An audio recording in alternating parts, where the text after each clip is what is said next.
अध्याय 9 क्षेत्रीय संस्कृतियों का निर्माण। लोगों का वर्णन करने का एक सबसे सामान्य तरीका है उनकी बोलचाल की भाषा से उन्हें परिभाषित करना। जब हम किसी व्यक्ति को तमिल या उड़िया कहते हैं तो आमतौर पर इसका अर्थ होता है कि वह तमिल अथवा उड़िया भाषा बोलता है और तमिलनाडु या उड़ीसा में रहता है। इसी तरह से हम प्रत्येक क्षेत्र को कुछ खास किस्म के भोजन, वस्त्र, काव्य, नृत्य, संगीत और चित्रकला से जोड़ा करते हैं। कभी कभी हम इन अस्मिताओं को मानकर चलते हैं और सोचते हैं कि ये युगांतरों से अस्तित्व में है, किंतु भिन्न भिन्न क्षेत्रों के बीच विभाजक सीमाओं के बनने में समय की भूमिका रही है, जिन्हें हम आज क्षेत्रीय संस्कृतियां समझते हैं। वे समय के साथ साथ बदलती हैं और सच तो यह है कि आज भी बदल रही हैं। ये क्षेत्रीय संस्कृतियां जटिल प्रक्रिया से विकसित हुई हैं। इस प्रक्रिया के तहत स्थानीय परंपराओं और उपमहाद्वीप के अन्य भागों के विचारों के आदान प्रदान ने एक दूसरे को संपन्न बनाया है। जैसा कि हम देखेंगे, कुछ परंपराएं तो कुछ विशेष क्षेत्रों की अपनी हैं, जबकि कुछ अन्य भिन्न भिन्न क्षेत्रों में एक समान प्रतीत होती है। परंतु इसके अतिरिक्त कुछ अन्य परंपराएं एक खास इलाके के पुराने रीति रिवाजों से तो निकली है, परंतु अन्य क्षेत्रों में जाकर उन्होंने एक नया रूप ले लिया है। चेर और मलयालम भाषा का विकास। आइए भाषा और क्षेत्र के बीच अंतर संबंध के एक उदाहरण से अपना विश्लेषण प्रारंभ करें। महोदयपुरम का चेर राज्य प्रायद्वीप के दक्षिणी पश्चिमी भाग में, जो आज के केरल राज्य का एक हिस्सा है, 9वीं शताब्दी में स्थापित किया गया। संभवतः मलयालम भाषा इस इलाके में बोली जाती थी। शासकों ने मलयालम भाषा एवं लिपि का प्रयोग अपने अभिलेखों में किया। वस्तुतः इस भाषा का प्रयोग उपमहाद्वीप के सरकारी अभिलेखों में किसी क्षेत्रीय भाषा के प्रयोग के सबसे पहले उदाहरणों में से एक है। साथ साथ चेर लोगों ने संस्कृत की परंपराओं से भी बहुत कुछ ग्रहण किया। केरल का मंदिर रंगमंच, जिसकी परंपरा इस युग तक खोजी जा सकती है, संस्कृत के महाकाव्यों पर आधारित था।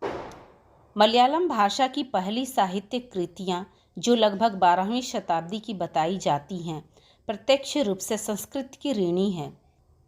यह भी एक काफ़ी रोचक तथ्य है कि 14वीं शताब्दी का एक ग्रंथ लीला तिलकम, जो व्याकरण तथा काव्य शास्त्र विषयक है, मणिप्रवालम शैली में लिखा गया था।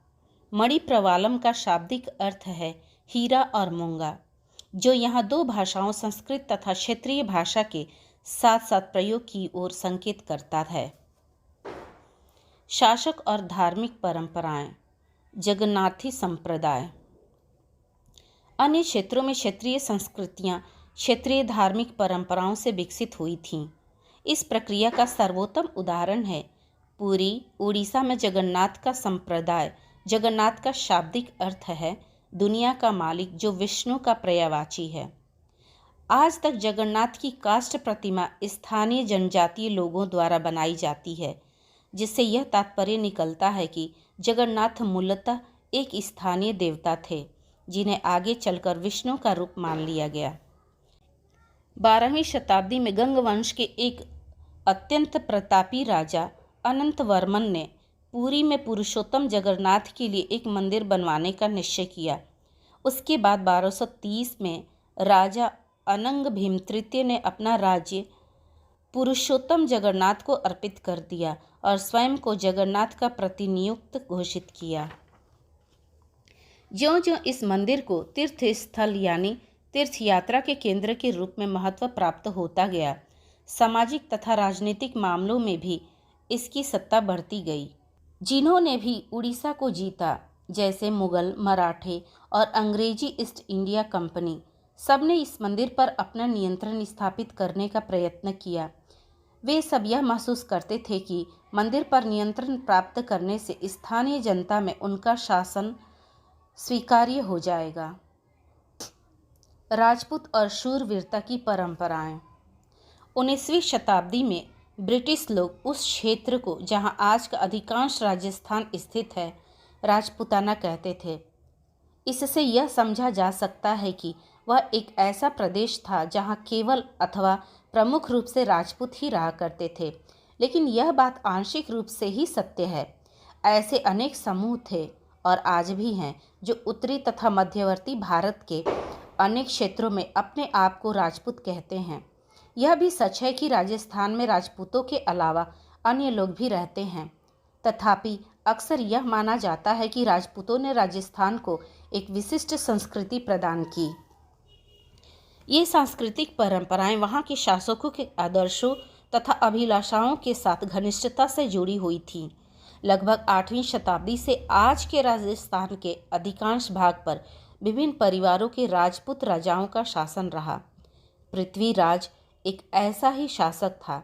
ये शासक ऐसे शूरवीरों के आदर्शों को अपने हृदय में संजोए रखते थे जिन्होंने रण क्षेत्र में बहादुरी से लड़ते हुए अक्सर मृत्यु का वरण किया मगर पीठ नहीं दिखाई। राजपूत शूरवीरों की कहानियाँ काव्यों एवं गीतों में सुरक्षित है। ये विशेष रूप से प्रशिक्षित चारण भाटों द्वारा गाई जाती हैं। ये काव्य एवं गीत ऐसे शूरवीरों की स्मृति को सुरक्षित रखते थे और उनसे यह आशा की जाती थी कि वे अन्य जनों को भी उन शूरवीरों का अनुसरण करने के लिए प्रेरित एवं प्रोत्साहित करेंगे। साधारण जन भी इन कहानियों से आकर्षित होते थे। इन कहानियों में अक्सर नाटकीय स्थितियों और स्वामी भक्ति, मित्रता, प्रेम, शौर्य, क्रोध आदि प्रबल संवेगों का चित्रण होता था। क्या स्त्रियों को भी इन कहानियों में स्थान प्राप्त था? जी हाँ, कभी कभी वे झगड़े के कारण के रूप में विद्यमान हैं, जब पुरुष स्त्रियों को जीतने के लिए अथवा उनकी रक्षा के लिए आपस में लड़ते थे। कहीं कहीं यह भी चित्रित किया गया है कि स्त्रियां अपने शूरवीर पतियों का जीवन मरण दोनों में अनुसरण करती थीं। सती प्रथा यानी विधवा द्वारा अपने मृतक पतियों की चिता पर जिंदा जल जाने की प्रथा का भी कुछ कहानियों में उल्लेख पाया जाता है। इस प्रकार जो लोग शूरवीरता के आदर्शों का पालन करते थे, उन्हें अक्सर इस आदर्श के लिए अपने जीवन का बलिदान करना होता था। क्षेत्रीय सीमांतों से परे कथक नृत्य की कहानी। यदि शूरवीरता की परंपराएं भिन्न भिन्न क्षेत्रों में भिन्न भिन्न रूपों में मिल सकती है, तो नृत्य के विषय में भी यही सच है। आइए नृत्य के एक रूप कथक के इतिहास को देखें। यह नृत्य शैली उत्तर भारत के अनेक भागों से जुड़ी है। कथक शब्द कथा शब्द से निकला है, जिसका प्रयोग संस्कृत तथा अन्य भाषाओं में कहानी के लिए किया जाता है। कथक मूल रूप से उत्तर भारत के मंदिरों में कथा यानी कहानी सुनाने वालों की एक जाति थी। ये कथाकार अपने हाव भाव तथा संगीत से अपने कथा वाचन को अलंकृत किया करते थे।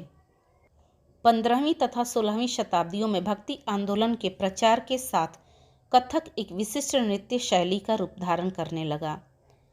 राधा कृष्ण के पौराणिक आख्यान कहानियाँ लोक नाट्य के रूप में प्रस्तुत किए जाते थे, जिन्हें रासलीला कहा जाता था। रासलीला में लोक नृत्य के साथ कथक कथाकार के मूल हाव भाव भी जुड़े होते थे। मुगल बादशाहों और उनके अभिजातों के शासनकाल में कथक नृत्य राज दरबार में प्रस्तुत किया जाता था, जहां इस नृत्य ने अपने वर्तमान अभिलक्षण अर्जित किए और वह एक विशिष्ट नृत्य शैली के रूप में विकसित हो गया। आगे चलकर यह दो परंपराओं अर्थात घरानों में फूला फला। राजस्थान जयपुर के दरबारों में और लखनऊ में। अवध के अंतिम नवाब वाजिद अली शाह के संरक्षण में यह एक प्रमुख कला रूप में उभरा। 1850 से 1875 के दौरान यह नृत्य शैली के रूप में इन दो क्षेत्रों में ही नहीं बल्कि आज के पंजाब, हरियाणा, जम्मू और कश्मीर, बिहार तथा मध्य प्रदेश के निकटवर्ती इलाकों में भी पक्के तौर पर स्थापित हो गया। इसकी प्रस्तुति में क्लिष्ट तथा द्रुत पद संचालन, उत्तम वेशभूषा तथा कहानियों के प्रस्तुतिकरण एवं अभिनय पर जोर दिया जाने लगा। अनेक अन्य सांस्कृतिक गतिविधियों की तरह कथक को भी 19वीं तथा 20वीं शताब्दी में अधिकांश ब्रिटिश प्रशासकों ने नापसंद किया। फिर भी यह जीवित बचा रहा और गणिकाओं द्वारा पेश किया जाता रहा। स्वतंत्रता प्राप्ति के बाद तो देश में इसे 6 शास्त्रीय नृत्य रूपों में मान्यता मिल गई। शास्त्रीय नृत्य किस कला रूप को शास्त्रीय माना जाए? इस प्रश्न का उत्तर देना अक्सर बहुत कठिन होता है। क्या हम उस रूप या शैली को शास्त्रीय कहते हैं जिसका विषय धार्मिक हो, अथवा क्या हम उसे शास्त्रीय इसलिए मानते हैं क्योंकि उसके लिए अत्यधिक कौशल की आवश्यकता होती है, जो कई वर्षों के लंबे प्रशिक्षण से ही प्राप्त होता है, अथवा यह शास्त्रीय इसलिए है क्योंकि यह निर्धारित नियमों के अनुसार ही प्रदर्शित या प्रस्तुत किया जाता है और उसमें विभिन्नताओं को प्रोत्साहन नहीं दिया जाता है। ये ऐसे प्रश्न हैं जिन पर हमें विचार करने की आवश्यकता है। यह भी स्मरणीय है कि बहुत से ऐसे नृत्य रूपों में जिन्हें लोक नृत्य की श्रेणी में रखा गया है, वे विशिष्टताएं पाई जाती हैं जिन्हें शास्त्रीय रूपों का विशिष्ट लक्षण बताया जाता है। यद्यपि शास्त्रीय विशेषण का प्रयोग उन कला रूपों की श्रेष्ठता का सूचक हो सकता है, फिर भी यह हमेशा शब्दतः सही नहीं होता है। अन्य नृत्य रूप जिन्हें इस समय शास्त्रीय माना जाता है निम्नलिखित हैं: भरतनाट्यम तमिलनाडु, कथकली केरल, ओडिसी उड़ीसा, कुचिपुड़ी आंध्र प्रदेश, मणिपुरी मणिपुर। संरक्षकों के लिए चित्रकला, लघु चित्रों की परंपरा। एक अन्य परंपरा जो कई रीतियों से विकसित हुई वह थी लघु चित्रों की परंपरा। लघु चित्र, जैसा कि उसके नाम से पता चलता है, छोटे आकार के चित्र होते हैं जिन्हें आम तौर पर जल रंगों से कपड़े या कागज पर चित्रित किया जाता है। प्राचीनतम लघु चित्र तालपत्रों अथवा लकड़ी की तख्तियों पर चित्रित किए गए थे। इनमें से सर्वाधिक सुंदर चित्र जो पश्चिम भारत में पाए गए जैन ग्रंथों को सचित्र बनाने के लिए प्रयोग किए गए थे। मुगल बादशाह अकबर, जहांगीर और शाहजहां ने अत्यंत कुशल चित्रकारों को संरक्षण प्रदान किया था, जो प्राथमिक रूप से इतिहास और काव्यों की पांडुलिपियां चित्रित करते थे। ये पांडुलिपियां आमतौर पर चटक रंगों में चित्रित की जाती थी और उनमें दरबार के दृश्य, लड़ाई तथा शिकार के दृश्य और सामाजिक जीवन के अन्य पहलू चित्रित किए जाते थे। अक्सर उपहार के तौर पर भी इन चित्रों का आदान प्रदान किया जाता था और ये कुछ गिने चुने लोगों, बादशाह और उनके घनिष्ठ जनों द्वारा ही देखे जा सकते थे। मुगल साम्राज्य के पतन के साथ अनेक चित्रकार मुगल दरबार छोड़कर नए उभरने वाले क्षेत्रीय राज्यों के दरबारों में चले गए। परिणाम स्वरूप मुगलों की कल्पनात्मक रुचियों ने दक्षिण के क्षेत्रीय दरबारों और राजस्थान के राजपूती दरबारों को प्रभावित किया, लेकिन इसके साथ ही उन्होंने अपनी विशिष्ट विशेषताओं को सुरक्षित रखा और उनका विकास भी किया। मुगल उदाहरणों का अनुसरण करते हुए शासकों तथा उनके दरबारों के दृश्य चित्रित किए जाने लगे। इनके साथ साथ मेवाड़, जोधपुर, बूंदी, कोटा और किशनगढ़ जैसे केंद्रों में पौराणिक कथाओं तथा काव्यों के विषयों का चित्रण बराबर जारी रहा। ऐसा ही एक अन्य क्षेत्र था आधुनिक हिमाचल प्रदेश के इर्द गिर्द हिमालय की तलहटी का इलाका। 17वीं शताब्दी के बाद वाले वर्षों में इस क्षेत्र में लघु चित्रकला की एक साहसपूर्ण एवं भावप्रवण शैली का विकास हो गया, जिसे बसोहली शैली कहा जाता है। यहाँ जो सबसे लोकप्रिय पुस्तक चित्रित की गई वह थी भानुदत्त की रसमंजरी। 1739 में नादिर शाह के आक्रमण और दिल्ली विजय के परिणाम स्वरूप मुगल कलाकार मैदानी इलाकों की अनिश्चितताओं से बचने के लिए पहाड़ी क्षेत्रों की ओर पलायन कर गए। उन्हें वहां जाते ही आश्रयदाता तैयार मिले, जिनके फलस्वरूप चित्रकारी की कांगड़ा शैली विकसित हुई। 18वीं शताब्दी के मध्य भाग तक कांगड़ा के कलाकारों ने एक नई शैली विकसित कर ली, जिसने लघु चित्रकारी में एक नई जान डाल दी। उनकी प्रेरणा का स्रोत वहाँ की वैष्णव परंपराएं थीं। ठंडे नीले और हरे रंगों सहित कोमल रंगों का प्रयोग और विषयों का काव्यात्मक निरूपण कांगड़ा शैली की विशेषता थी। स्मरण रहे कि साधारण स्त्री पुरुष भी बर्तनों, दीवारों, कपड़ों, फर्श आदि पर अपनी कलाकृतियां चित्रित करते थे।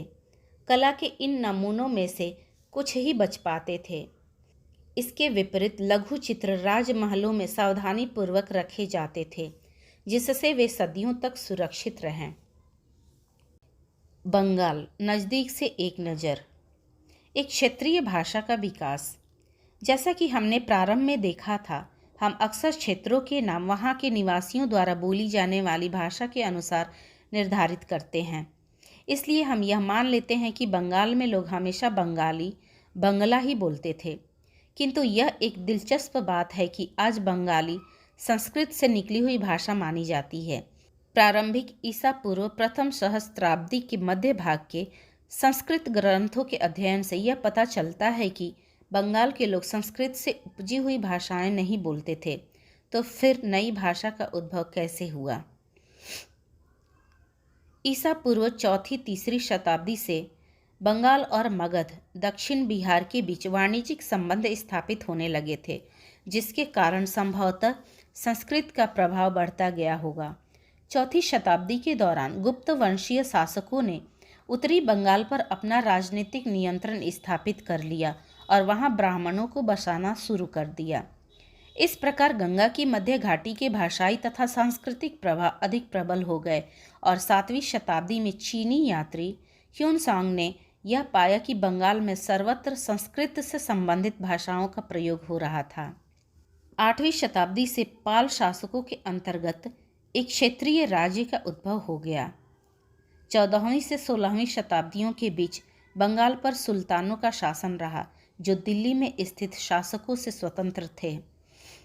1586 में जब अकबर ने इस प्रदेश बंगाल को जीत लिया तो उसे सूबा माना जाने लगा। उस समय प्रशासन की भाषा तो फारसी थी, लेकिन बंगाली एक क्षेत्रीय भाषा के रूप में विकसित हो रही थी। वस्तुतः 15वीं शताब्दी तक आते आते उपभाषाओं तथा बोलियों का बंगाली समूह एक सामान्य साहित्यिक भाषा के द्वारा एकबद्ध हो गया। यह साहित्यिक भाषा उस क्षेत्र के पश्चिमी भाग की बोलचाल की भाषा थी, जिसे अब पश्चिम बंगाल कहा जाता है। यद्यपि बंगाली का उद्भव संस्कृत से ही हुआ है, पर यह अपने क्रम विकास की अनेक अवस्थाओं से गुजरी है।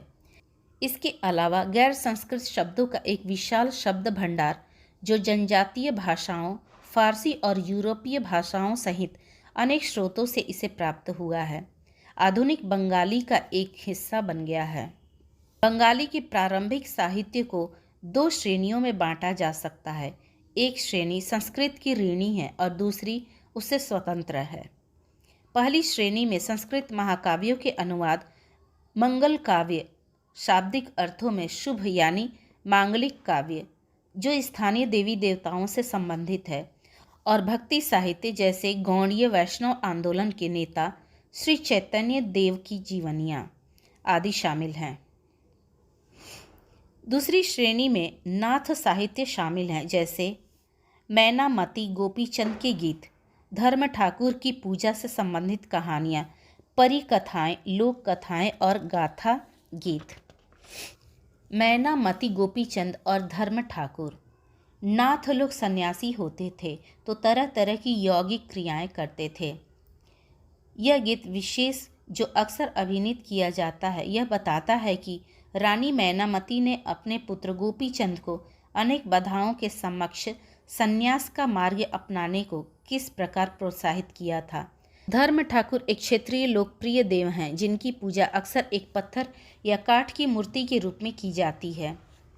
पहली श्रेणी के ग्रंथों का काल निर्णय करना अपेक्षाकृत सरल है, क्योंकि ऐसी अनेक पांडुलिपियां पाई गई हैं जिनमें यह इंगित किया गया है कि उनकी रचना 15वीं शताब्दी के उत्तरार्ध और 18वीं शताब्दी के मध्य भाग के बीच की गई थी। दूसरी श्रेणी की कृतियां मौखिक रूप से कही सुनी जाती थीं, इसलिए उनका काल निर्णय सही नहीं किया जा सकता है। वे खास तौर पर पूर्वी बंगाल में लोकप्रिय थीं, जहां ब्राह्मणों का प्रभाव अपेक्षाकृत कम था। पीर और मंदिर। पीर फारसी भाषा का शब्द है जिसका अर्थ है आध्यात्मिक मार्गदर्शक। 16वीं शताब्दी से लोगों ने बड़ी संख्या में पश्चिम बंगाल के कम उपजाऊ क्षेत्रों को छोड़कर दक्षिण पूर्वी बंगाल के जंगली तथा दलदली इलाकों में प्रवास करना शुरू कर दिया था। ज्यों-ज्यों वे पूर्व की ओर बढ़ते गए, वे जंगलों को साफ करके भूमि में धान की खेती करने लगे। शने शने स्थानीय मछुआ तथा स्थानांतरीय खेती करने वाले लोग जो अक्सर जनजातीय थे, किसानों के नए समुदायों में मिल गए। इन्हीं दिनों बंगाल पर मुगलों का नियंत्रण स्थापित हो गया था, जिन्होंने पूर्वी डेल्टा प्रदेश के केंद्रीय भाग में स्थित ढाका नगर में अपनी राजधानी स्थापित की। अधिकारी और कर्मचारी लोग भूमि प्राप्त करके अक्सर उस पर मस्जिदें बना लेते थे, जो इस इलाकों के धार्मिक रूपांतरण के केंद्रों के रूप में काम आती थी। प्रारंभ में बाहर से आकर यहाँ बसने वाले लोग इन अस्थिर परिस्थितियों में रहने के लिए कुछ व्यवस्था तथा आश्वासन चाहते थे। ये सुख सुविधाएं तथा आश्वासन उन्हें समुदाय के नेताओं ने प्रदान की। ये नेता शिक्षकों और निर्णायकों की भूमिका भी अदा करते थे। कभी कभी ऐसा समझा जाता था कि इन नेताओं के पास अलौकिक शक्तियां हैं। स्नेह और आदर से लोग इन्हें पीर कहा करते थे। इस पीर श्रेणी में संत या सूफी और अन्य धार्मिक महानुभाव, साहसी, उपनिवेशी, देवत्व प्राप्त सैनिक एवं योद्धा, विभिन्न हिंदू एवं बौद्ध देवी देवता और यहाँ तक कि जीवात्माएं भी शामिल थे। पीरों की पूजा पद्धतियाँ बहुत ही लोकप्रिय हो गई और उनकी मज़ारें बंगाल में सर्वत्र पाई जाती है। बंगाल में 15वीं शताब्दी के बाद वाले वर्षों में मंदिर बनाने का दौर जोरों पर रहा, जो 19वीं शताब्दी में आकर समाप्त हो गया। हमने देखा है कि मंदिर और अन्य धार्मिक भवन अक्सर उन व्यक्तियों या समूहों द्वारा बनाए जाते थे जो शक्तिशाली बन रहे थे। वे उनके माध्यम से अपनी शक्ति तथा भक्ति भाव का प्रदर्शन करना चाहते थे। बंगाल में साधारण ईंटों और मिट्टी गारे से अनेक मंदिर निम्न सामाजिक समूहों जैसे कालू, तेली को कहते हैं, कंसारी, घंटा धातु के कारीगर आदि के समर्थन से बने थे। यूरोप की व्यापारिक कंपनियों के आ जाने से नए आर्थिक अवसर पैदा हुए। इन सामाजिक समूहों से संबंधित अनेक परिवारों ने इन अवसरों का लाभ उठाया। जैसे जैसे लोगों की सामाजिक तथा आर्थिक स्थिति सुधरती गई, उन्होंने इन स्मारकों के निर्माण के माध्यम से अपनी प्रस्थिति या प्रतिष्ठा की घोषणा कर दी। जब स्थानीय देवी देवता, जो पहले गांव में छान छप्पर वाली झोपड़ियों में पूजे जाते थे, को ब्राह्मणों द्वारा मान्यता प्रदान कर दी गई, तो उनकी प्रतिमाएं मंदिरों में स्थापित की जाने लगीं। जीववाद यह मानना है कि पेड़ पौधों, जड़ वस्तुओं और प्राकृतिक घटनाओं में भी जीवात्मा है। इन मंदिरों की शक्ल या आकृति बंगाल की छप्परदार झोपड़ियों की तरह दो चाला, 2 छतों वाली, या चौचाला, 4 छतों वाली होती थी। 5वें अध्याय में वर्णित बंगाली गुंबद को याद करें। इसके कारण मंदिरों की स्थापत्य कला में विशिष्ट बंगाली शैली का प्रादुर्भाव हुआ। अपेक्षाकृत अधिक जटिल चौचाला यानी 4 छतों वाली ढांचे में 4 त्रिकोणीय छतें 4 दीवारों पर रखी जाती थी, जो ऊपर तिर्यक रेखा या एक बिंदु तक जाती थी। मंदिर आमतौर पर एक वर्गाकार चबूतरे पर बनाए जाते थे। उनके भीतरी भाग में कोई सजावट नहीं होती थी, लेकिन अनेक मंदिरों की बाहरी दीवारें चित्रकारियों, सजावटी टाइलों अथवा मिट्टी के पट्टियों से सजी होती थीं। कुछ मंदिरों में, विशेष रूप से पश्चिम बंगाल के बांकुरा जिले में विष्णुपुर के मंदिरों में, ऐसी सजावटें अत्यंत उत्कृष्ट कोटि तक पहुंच चुकी थीं। मछली भोजन के रूप में। परंपरागत भोजन संबंधी आदतें आमतौर पर स्थानीय रूप से उपलब्ध खाद्य पदार्थों पर निर्भर करती हैं। बंगाल एक नदीय मैदान है जहां मछली और धान की उपज बहुतायत से होती है, इसलिए यह स्वाभाविक है कि इन दोनों वस्तुओं को गरीब बंगालियों की भोजन सूची में भी प्रमुख स्थान प्राप्त है। मछली पकड़ना वहां का प्रमुख धंधा रहा है और बंगाली साहित्य में मछली का स्थान स्थान पर उल्लेख मिलता है। इससे ज़्यादा और क्या होगा कि मंदिरों और बौद्ध विहारों की दीवारों पर जो मिट्टी की पट्टियाँ लगी हैं, उनमें भी मछलियों को साफ करते हुए और टोकरियों में भरकर बाजार में ले जाते हुए दर्शाया गया है। ब्राह्मणों को सामिस भोजन करने की अनुमति नहीं थी, लेकिन स्थानीय आहार में मछली की लोकप्रियता को देखते हुए ब्राह्मण धर्म के विशेषज्ञों ने बंगाली ब्राह्मणों के लिए इस निषेध में ढील दी।